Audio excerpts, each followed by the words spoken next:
different mounting hardware in the back there. When you're loosening it, you want to push in a way that's not going to touch any of the metal. Once you break it free,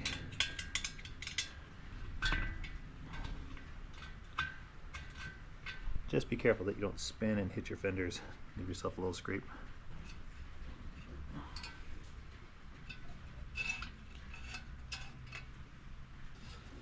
There you go. Once your old fender is unbolted, you can just rotate it out slowly. There we go.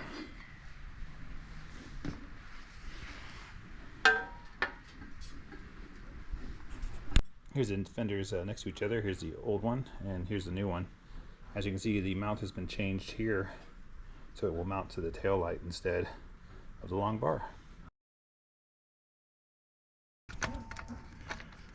You can also speed things up if you get yourself a screwdriver with an adapter for an 8mm. Once your tail light is off, you're going to have to take out these Phillips head screws here and put in some longer bolts. They're included with the kit.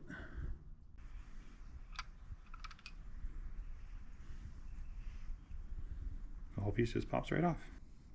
If the nut's stuck in there too much, you can give it a little push on the ground. But just be careful because this is delicate plastic and metal could break it. One thing I tried was a clamp just to give it a little persuasion. Give it a little squeeze and I'll break that screw loose. And once he's free of the base, you can just unscrew him a little bit. It's a tight fit, but it'll keep it in place. These are the new, slightly longer nuts. They're included with the kit.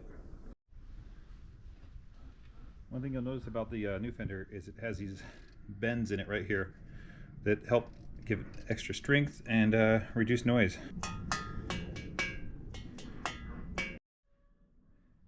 Just push a new, longer bolt in and attach the whole thing to the back. Make sure your wire is placed inside the groove and carefully attach your screws. Just remember, this is plastic on plastic, so you don't want to over tighten them. Keep in mind you do have a big mount here, so in order to place it in there, you're going to have to turn it slightly, pass the mount, turn it up, slide the whole thing in. Once you're here, you can then just screw everything back together.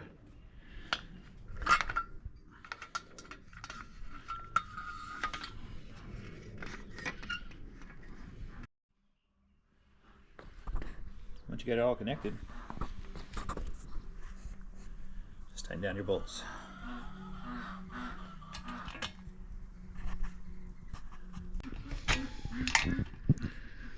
Once you're all snug, that's about it.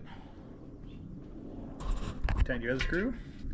Remember, on this last tighten, make sure you're going to torque it but not put the force to scratch the paint. Give yourself a lot of room to twist. And you're done.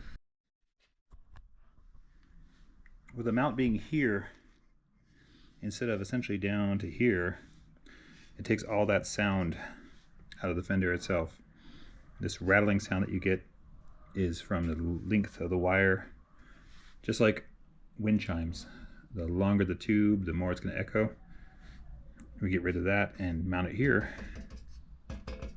No more rattle. Here's an example of the noise or vibration you might hear with the individual fender.